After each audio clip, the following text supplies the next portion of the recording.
हिंदुस्तान सोचता है कि हमारे खिलाफ मीडिया की ये जंग जो है उसमें वो प्रोपेगेंडा के ज़रिए जीत जाएगा। पाकिस्तान की मईशत के मुतालिक रोज़ ख़बरें चलाते रहते हैं, ऐसी है वैसी है, फ़लाँ है, आज इनके वज़ीर आज़म ने ये गलती कर दी, आज इनकी हुकूमत ने ये गलती कर दी, और उसका प्रोपेगेंडा और चर्चा ऐसे करते हैं। क्या आपकी सोच है? लेकिन आजकल उन्होंने स्ट्रेटजी फ़र्क चूज़ की है। अब अर्नब गोस्वामी को इस्तेमाल नहीं करते, अब सिर्फ next door girl Palki Sharma Upadhyay को इस्तेमाल करते हैं। उनकी सॉफ्ट सी शक्ल, उनके सॉफ्ट से इमेज को यूज़ करके पाकिस्तान के खिलाफ प्रोपेगेंडा होता है। वो बड़ी मासूमियत के साथ आकर पाकिस्तान के बारे में ख़बरें बतलाती हैं और अपने तमाम जितने उनके लगते हैं कि मुल्क के मुखालफीन हैं उनके खिलाफ प्रोपेगेंडा, बड़ी सॉफ्ट स्पोकन सी हैं। सारे हमारे जो अंकल हैं व्हाट्सएप पे बैठे, उनको वो अच्छी भी लगती हैं तो अपने ही खिलाफ प्रोपेगेंडा को आगे बढ़ाते भी जाते हैं। बात यह है कि पहले हिंदुस्तान अपने गिरेबान में झांक कर तो देख ले भाई। आपकी अपनी कौमी परेड हो रही है और उस वक्त पर आपके मुल्क में फार्मर प्रोटेस्ट जारी। फार्मर्स दिल्ली में प्रोटेस्ट कर रहे हैं किस दिन? जिस दिन आपका रिपब्लिक यानी कौमी दिन है, उस दिन आपके मुल्क में एहतिजाज हो रहा है। आप दुनिया की तवज्जो अपने ऊपर से हटाने के लिए हमारे खिलाफ ये मामूली प्रोपेगेंडा करके कुछ हासिल नहीं करोगे। अगर इकोनॉमिक वॉरफेयर होनी है तो भाई मियाँ, एक पत्ता आपने खेल दिया तो एक पत्ता हमने भी खेल दिया। समझने वाले लोग समझ गए हैं, इसीलिए कहते हैं कि बेवजह हमारी तरफ क्यों अंगारे उठा फेंकते हो, कहीं ऐसे ही ना हो कि तुम्हारे अपने दामन में आग लग जाए। ये काम मत करो, ना आप बिगाड़ो हमसे, ना हम आपसे बिगाड़ना चाहते हैं। दोनों ममालिक की गुर्बत का मसला जो है उसको हल करने की जानिब तवज्जो दो। ये काम मत करो, वरना ये अंगारा जो हमारी तरफ फेंक रहे हो कहीं तुम्हारा दामन ना जला दे। आज के मौजू की जानिब आते हैं जनाब। अब तवज्जो दूसरी तरफ जाएगी आपकी। अब हम अपने मुल्क की तरफ आ गए हैं, क्योंकि हमें इंडिया की तरह ऑब्सेशन नहीं है कि पूरा दिन ये सोचते रहें कि बकरी भी चोरी हो गई तो कहीं पाकिस्तान तो नहीं ले गया। हमें अपने मुल्क पाकिस्तान के मुतालिक सोचना है, इसीलिए हम ज़्यादा टाइम आप पर नहीं लगाते। मैं अपने मेहमान की जानिब जाता हूं बराह रास्त और उनके सामने रखता हूं ये मौजू कि मुल्क के अंदर जो गैस बंदिश और गैस की किल्लत का मसला है ये हल कैसे होगा। मेरे साथ मौजूद हैं जनाब सलीमुज़्ज़मा साहब, जो कि सरबराह हैं काटी के, जो कि पाकिस्तान की सबसे बड़ा लोग कहते हैं कि सनती इलाका है, उसकी तंजीम है। वेलकम करता हूँ सलीमुज़्ज़मा साहब आपको अपने शो। बहुत बहुत शुक्रिया जी। सलीमुज़्ज़मा साहब, आजकल क्योंकि आपको पता है कि मुल्क के अंदर गैस का चर्चा जगह जगह पर है। गैस हमारे यहाँ हम किल्लत का शिकार हैं और उसकी बंदिश की तरफ जा रहे हैं। क्या ओवरऑल इंडस्ट्री के ऊपर इसका इम्पैक्ट बहुत ज़्यादा है? अगर है तो कितना है, ये आप बताएं। जी सलीमुज़्ज़मा साहब। जी थैंक यू अली। आपने बड़े इंपॉर्टेंट टॉपिक के ऊपर आज गुफ्तगू की है। गैस की जो बंदिश है इस वक्त मैं समझता हूँ इंडस्ट्री का सबसे बड़ा मसला बना हुआ है। पाकिस्तान इस वक्त एक ऐसे दौर से गुजर रहा है कि हमारी एक्सपोर्ट्स ने, हमारी इंडस्ट्री ने अब पिकअप करना शुरू किया। कोविड की वजह से जो बाकी ममालिक में बंदिशें हुई उसमें हमारी हुकूमत ने कुछ अच्छे इक़दाम लिए, जिसकी वजह से हमारी इंडस्ट्री चलना शुरू हुई और उसका एक बेनिफिट हमें मिलना शुरू हुआ। हमारे पास एक्सपोर्ट ऑर्डर्स आना शुरू हुए, हमारी लोकल इंडस्ट्री चलना शुरू हुई। और हम हर दफ़ा ये सुनते भी आते हैं, हमारे वज़ीर आज़म साहब की भी एक ख्वाहिश होती है कि मुल्क की बरामदात में इजाफा हो, मुल्क में आपकी जो इकनॉमिक एक रिवाइवल है वो हो। उसकी तरफ गवर्नमेंट ने जहाँ बहुत अच्छे इक़दाम लिए, वहाँ पे ऐसा महसूस होता है कि ऐसी कोई साजिश कर दी गई है कि जिसके तहत गैस की जो सप्लाई बंद की है इंडस्ट्री को, और जो उसकी कल रात भी अनाउंसमेंट हुई, कैबिनेट ने भी उसका फैसला कर लिया, जिसके अंदर इंडस्ट्री को गैस की सप्लाई बंद करने का एक अनाउंसमेंट कर दिया गया। 1 फरवरी से उन्होंने कहा कि नॉन एक्सपोर्ट इंडस्ट्रीज़ की गैस बंद कर देंगे, और पहले 1 मार्च थी, अब 15 मार्च उन्होंने कहा कि 15 मार्च से एक्सपोर्ट इंडस्ट्री की गैस भी बंद कर दी जाएगी। इसमें आपको ये समझने की बड़ी जरूरत है। अच्छा, ये पूरे मुल्क के ऊपर लागू? जी, ये पूरे मुल्क पे लागू किया है। पहले इन्होंने जो काम किया था, पहले वो सिर्फ कराची की गैस की बंदिश की बात की थी, अब इन्होंने ये पूरे मुल्क पे लागू कर दिया। यहाँ पे आपको ये समझना होगा कि देखिए हमारे पास जो इंडस्ट्री इससे अफेक्ट हो रही है, इससे आपकी डायरेक्टली एक्सपोर्ट इंडस्ट्री को भी अब तो उन्होंने कह दिया कि वो भी इफेक्ट हो रही है। डोमेस्टिक इंडस्ट्रीज़ के अंदर दवाइयाँ बनाने वाली कंपनीज भी हैं जो कि पावर जनरेशन के लिए गैस को इस्तेमाल करती हैं। आपके पास फूड इंडस्ट्रीज़ भी हैं जो कि पावर जनरेशन के लिए इसको इस्तेमाल करती हैं। आपके पास ऑटोमोटिव इंडस्ट्रीज़ हैं, बेतहाशा मुख्तलिफ इंडस्ट्रियल सेक्टर्स हैं। आपके पास वो इंडस्ट्रीज़ भी हैं जो कि एक्सपोर्टर्स के लिए रॉ मटेरियल्स तैयार कर रही हैं। तो ये तमाम इंडस्ट्रीज़ इस वक्त एक बड़ी शदीद क्राइसिस का शिकार हो गई हैं। कुछ इंडस्ट्रीज़ ऑलरेडी बंदिश की तरफ जा चुकी हैं जिनके पास ऑल्टरनेट का अरेंजमेंट नहीं था। कुछ इंडस्ट्रीज़ जिनके पास ऑल्टरनेट का अरेंजमेंट था वो ऑल्टरनेट फ्यूल पर चली गई हैं, लेकिन उनकी जो कॉस्ट है वो इतनी ज़्यादा हो गई है कि वो इस वक्त काबिल बर्दाश्त नहीं है। कहा यह जा रहा है कि हमारे पास नेशनल ग्रिड के अंदर इलेक्ट्रिसिटी मौजूद है, आप वो बाय करें। तो देखिए, मैं इसमें एक बात आपसे करना चाहूँगा कि अगर हम ये कह दें कि चलें ग्रिड के ऊपर आ भी जाते हैं तो ग्रिड के ऊपर आने की जो कॉस्ट है वो कैसे एक इंडस्ट्रियलिस्ट बेयर कर सकता है, जबकि उसी इंडस्ट्रियलिस्ट ने आपके कहने के ऊपर, जब आपके पास बिजली नहीं थी तो आपके कहने पे करोड़ों रुपये में ये कैप्टिव पावर के या जो अपने पावर जनरेशन के यूनिट्स हैं ये इंस्टॉल किए। अब क्या वो उठा के कोड़ियों के मोल उनको कचरे में बेच दें और उसके बाद फिर जब आप नया कनेक्शन लेने के लिए जाते हैं तो आप 1-1.5 मेगावाट का कनेक्शन होता है तो 1.5-2 करोड़ रुपये उसकी कॉस्ट होती है। तो वो इंडस्ट्री कैसे सस्टेन करेगी? प्लानिंग का फुकदान है, बुनियादी तौर पर प्लानिंग का एक बहुत बड़ा फुकदान ये है सलीमुल साहब कि ये लोग आकर आपसे बात नहीं करते, ये खुद ब खुद पॉलिसियों मुरतब करते हैं। और कभी भी मुझे ऐसा फील होता है, हो सकता है मैं गलत सोच रहा हूँ, लेकिन मुझे ऐसे लगता है जैसे ताजिर सनतकारों को पूरे तरीके से कॉन्फिडेंस में नहीं लेते लें। और फिर ताजिर सनतकारों का काम नहीं है साइंसी काम करना, इनके पास ऐसे प्लानिंग में लोग होने चाहिए जो कि ऐन बताएं ज़रूरत पाकिस्तान की आज नहीं बल्कि 2025 में कितनी होगी, उससे आगे कितनी होगी। दूसरे ममालिक में तो हो रहा है, यहाँ क्यों नहीं हो रहा? सलीमुल साहब, आपकी बिल्कुल 100% अपनी जगह बजा है आपकी बात कि हमें ऑन बोर्ड ले लिया जाए, हमें मुख्तलिफ चीज़ों में ऑन बोर्ड ले लें और ऑन बोर्ड लेने के बाद जो फैसले आप करें उस पर अमल दरामद करें। अभी जो गैस का फुकदान पैदा हुआ इसका ये एक बहुत बुनियादी वजह यह है कि इन्होंने प्लानिंग नहीं की, इन्होंने एक्शन नहीं लिया। एक्सपोर्ट इंडस्ट्री का जो गैस का रेट था वो 786 रुपये पर MMBTU था। इन्होंने एक्सपोर्टर्स के साथ मीटिंग की और उनके साथ मीटिंग करने के बाद इन्होंने कहा कि अगर आप रेट को 930 रुपये पर MMBTU पे लेके आ जाएं 5 महीने के लिए तो हम इमरजेंसी बाइंग करेंगे गैस की, LNG इंपोर्ट करेंगे और LNG इंपोर्ट करके सिस्टम में इंजेक्ट कर देंगे, आपको अनइंटरप्टेड सप्लाई देंगे। ये बाकायदा मुआहदे के तहत इन 5 महीनों के लिए रेट बढ़ाए गए। 5 महीनों के लिए रेट बढ़ा दिए गए। अक्टूबर से बिल्स बढ़ के आना शुरू हो गए, लेकिन वो गैस की सप्लाई नहीं हो सकी क्योंकि इमरजेंसी बाइंग नहीं की गई। यहाँ पर एक छोटी सी ब्रेक लेते हैं, फिर आपकी बात भी पूरी सुनते हैं और दूसरी चीज़ों को भी शामिल करते हैं गुफ्तगू के अंदर कि जो हमारे तिजारत और सनत के शोबे को फ़रोग देने के लिए काम हमने करने हैं वो कैसे करेंगे। Let's take a short break.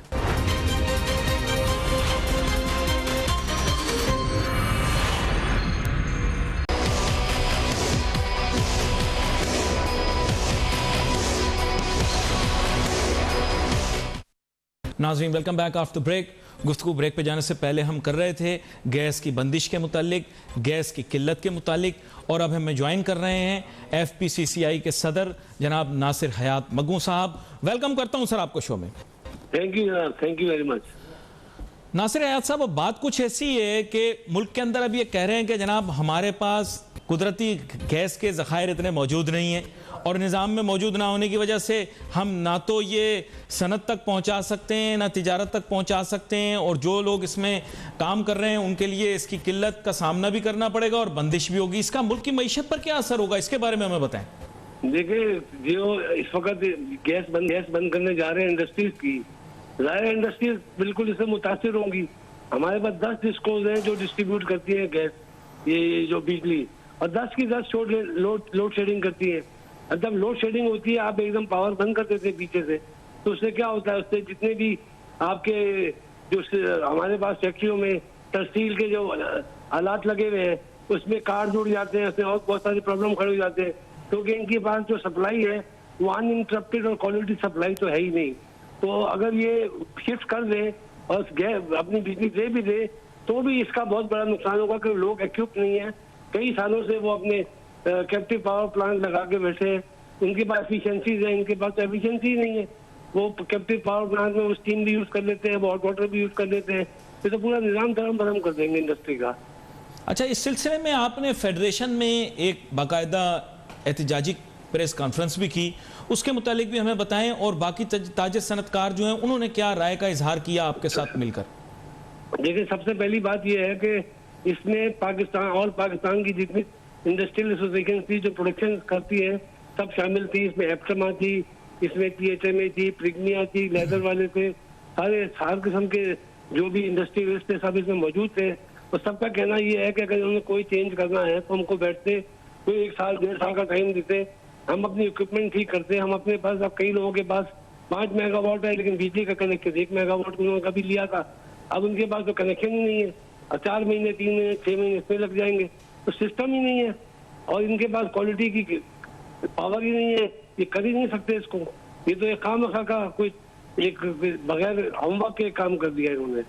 Nasir Hayat साहब, आप मेरे साथ रहिए। यहाँ पर सलीम उज़्ज़मा साहब भी हमारे साथ मौजूद हैं, ये काटी के चेयरमैन हैं, इनके साथ भी हम यही बात कर रहे हैं। देखिए, नासिर हयात साहब ने भी, सलीम उज़्ज़मा साहब, इसी तर्ज के ऊपर गुफ्तगू की है और इन्होंने कुछ चीज़ों को आइडेंटिफाई किया है। सबसे पहले तो इन्होंने ये कह दिया है कि बुनियादी तौर पर इस वक्त सनतें जो हैं वो तैयार ही नहीं हैं कि वो अपने कैप्टिव को एक कोने पर कर कर ग्रिड से बिजली लें।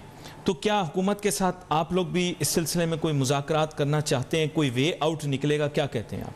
देखिए, हम तो यही कहते हैं कि हुकूमत हमारे साथ बैठे, हम रियल स्टेक होल्डर्स हैं, आप हमारे साथ बैठ के इसका कोई हल निकाल लीजिए। हम तो हमेशा, हमने जब भी बात की है मुल्क के मफाद में बात की है, अगर मुल्क के मफाद में ये चीज़ है तो इसका कोई ऐसा मिल बैठ के वे आउट निकाल लेते हैं जो कि इंडस्ट्री को भी एक्सेप्टेबल हो जाए, जो कि इंडस्ट्री जिससे पहिया चलता रहे मुल्क की मैशत का। और आपका जो हुकूमत का एक, अगर आपके कोई इसमें बेनिफिट हो सकता है तो वो बेनिफिट हो जाए। पाकिस्तान का अगर बेनिफिट होगा तो यकीनन वो हम सब उसके अंदर कंट्रीब्यूट करना चाहेंगे। हमने पाकिस्तान की मैशत में कंट्रीब्यूट किया, इसमें भी हम कंट्रीब्यूट करना चाहेंगे इस हवाले से। लेकिन देखिए, इसका जो वे आउट है वो बहुत एक सिंपल वे आउट है। आपकी जो एक होती है UFG, unaccounted for gas. UFG वो गैस होती है जो कि या तो चोरी हो रही होती है या फिर आपके सिस्टम में इनएफिशिएंसी की वजह से ज़ाया हो रही है, लीकेज हो रही है। जो तरक्की याफ्ता ममालिक हैं वहाँ पे UFG की परसेंटेज 2 से 3% होती है।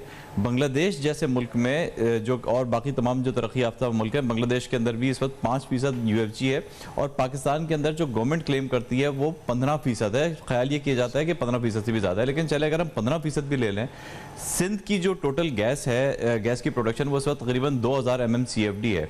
और कराची की इंडस्ट्री को अपने पावर प्लांट चलाने के लिए, कैप्टिव के लिए 150 MMCFD चाहिए। तो 2000 MMCFD का अगर हम बात करते हैं 15%, तो वो तकरीबन 300 MMCFD गैस हम ज़ाया कर रहे हैं सिस्टम की इनएफिशिएंसी की वजह से। हम उस गैस को, अगर सिस्टम को हम अपने इंप्रूव कर लेते हैं, कवर कर लेते हैं, तो चले मैं कहता हूँ 300 MMCFD नहीं, आप बांग्लादेश से ऊपर ही रहते हैं, आप 5% के बजाय 7.5% पे भी अपने लॉसेस को लेके आ जाए, तब भी आपके पास 150% गैस अवेलेबल होती, वो गैस आप इंडस्ट्री को प्रोवाइड कर सकते हैं तो, और ये सिस्टम चलता रहता। तो ये तो बहुत ही एक आसान हल है इसका। अहम बात है ये। अच्छा नासिर हयात साहब, यहाँ पर एक चीज आपके सामने रखता हूँ कि हुकूमत को 2 चैलेंजेस का इस वक्त सामना है। एक तो वो किसी तरह मार्केट करना चाह रहे हैं कि बाहर से आई LNG को मार्केट कर दें, क्योंकि मुकामी तौर पर मौजूद गैस आपको पता है उसकी किल्लत पैदा हो चुकी है। दूसरी बात यह है कि वो आप लोगों को भी मजबूर करना चाहते हैं कि उन्होंने जो इंस्टॉल्ड कैपेसिटी बिजली की लगा ली है, अब वो भी किसी तरह जो है वो किसी तरह कवर की जाए। तो आपके ख्याल से ये जो कॉम्प्रिहेंसिव प्लान या प्रोग्राम बना रहे हैं, इसमें आपको ऑन बोर्ड नहीं लेना चाहिए? आपको भी एक, मेरे ख्याल से, मेंबर बनाना चाहिए इनको, ऐसी हाई पावर्ड कमेटी का जो कि पाकिस्तान के तवानाई के मसलों को देख रही हो। क्या कहते हैं आप नासिर हयात साहब? इनका सबसे बड़ा मसला ये है कि right man and right place तो होता ही नहीं है कभी भी। आप देखें ECC है, उसमें हमारा कोई नुमाइंदा नहीं है। जो बोर्ड हैं, 10 डिस्कोर्स के बोर्ड हैं, बोर्ड में इन्होंने कोई नुमाइंदा हमारा रखा नहीं है। अब इन्होंने ऐसा किया है, एक मेंबर को 3 बोर्ड में नॉमिनेट कर दिया। क्या पाकिस्तान में एक ही आदमी है? ऐसे बहुत सारे काम है। इनको ये चाहिए, अगर इन्होंने कोई भी चीज ठीक करनी है तो प्रॉपर हमारी रिप्रेजेंटेशन बोर्ड पे हो, ताकि हम बैठ के बात करें कि हर साल जो है 20% चोरी, कहीं 30% चोरी कैसे हो रही है। और बोर्ड मेंबर्स वही रहते हैं। अब सुई गैस की बात कर लें आप, SNG जो सुई सदर है, इसके बोर्ड पे 11 लोग हैं, 15% की जो है ना लाइन हाउस चल रहा है। तो 11 बंदों ने अगर 2-3% की साल का बचाते तो 150 MMCF तो कवर हो जाती। कोई अकाउंटेबिलिटी नहीं है, कोई प्राइवेट आदमी नहीं है बोर्ड पे। सारी चीजें उसी तरह चल रही हैं जैसे पहले चल रही थी। ये गवर्नमेंट की जितनी नीयत भी अच्छी हो, लेकिन जब तक सही बंदे सही बोर्ड पे नहीं होंगे, कोई चीज ठीक नहीं होगी। ये बड़ी अहम बात आपने किया। और सलीम उज़्ज़मा साहब, आपके साथ भी इसी बारे में मैं बात कर रहा था कि आप लोगों की रिप्रेजेंटेशन वहाँ नहीं है, तो किस तरह से हम इसे निगोशिएट करेंगे, इसके बारे में हम बात करते हैं। नासिर हयात मक्कू साहब, आपका बहुत शुक्रिया, आप शो पर हमारे साथ शामिल हुए, मुझे बहुत अच्छा लगा और आपने बड़ी अच्छी गुफ्तगू की। पर नाज़रीन,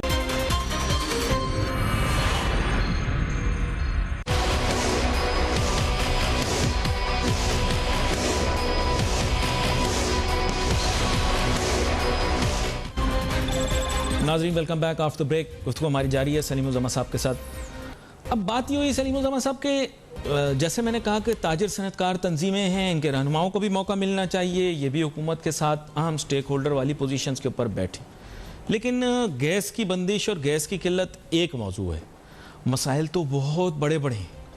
बिलफर्ज अगर देख लिया जाए, कराची शहर में इतनी बारिश हुई, उसकी वजह से बहुत तबाही हुई, सनती तिजारती इलाके बहुत नुकसान हुआ वहाँ पर, और उस नुकसान की भरपाई के लिए हमें लॉलीपॉप का लफ्ज़ तो नहीं इस्तेमाल करना चाहता, लेकिन अरबों रुपए का हमें बताया गया कि इन्वेस्ट किया जाएगा।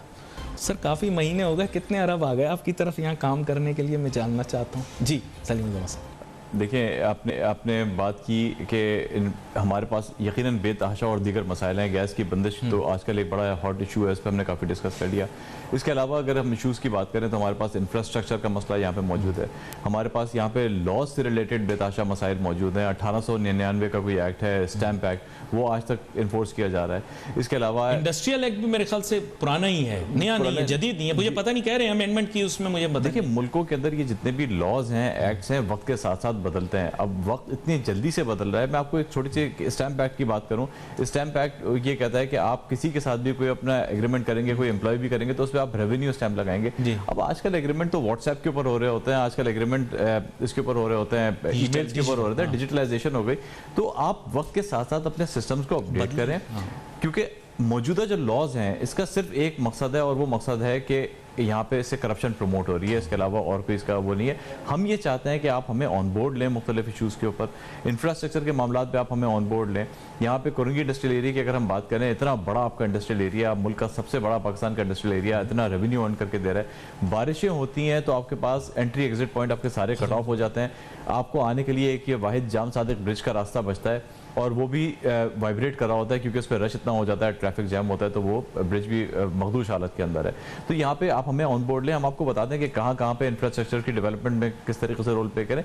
ये सब काम आप करेंगे, ऑटोमेटिकली आपकी इकोनॉमी को एक बहुत बड़ा बूस्ट मिलेगा, आपकी इकोनॉमी चलेगी, और जितना आपकी इकोनॉमी चलेगी आपके उतने रेवेन्यूज़ में इजाफा होगा, मुल्क आपका तरक्की करेगा। अच्छा, ये जो डिलैबिटेटेड इंफ्रास्ट्रक्चर की आपने बात की, इसमें स्टॉप गैप यानी छोटे मोटे अरेंजमेंट्स तो ये करते रहते हैं, जैसे नालों की सफाई कर दी, हमने देखा थोड़ा बहुत बारिश हुई थी, उसके बाद मैंने देखा नाले साफ़ हो रहे हैं, फिर उसके बाद मैंने देखा चंद सड़कों के ऊपर भी तकरीबन, क्या लफ्ज़ इस्तेमाल करूं, बस ऐसे ही सरसरी सा कुछ कर दिया ताकि कम से कम चल जाएं।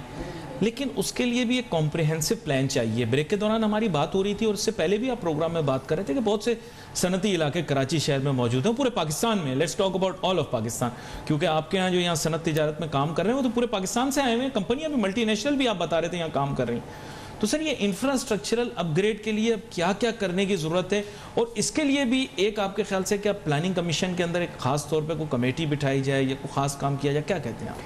देखिए, इसमें मैं आपको पर्टिकुलरली यहाँ पे जो कराची के इंडस्ट्रियल एरियाज़ हैं, और ख़ास तौर पे जो कुरंगी इंडस्ट्रियल एरिया है, इसकी मैं आपको एक मिसाल दूँ कि इसके लिए एक बहुत अच्छा काम हुआ था, और वो ये था कि तमाम इंडस्ट्रियल एरियाज़ में DMCs बना दी गई थी, development and management companies. Korangi industrial area की जो DMC थी वो है काइट DMC।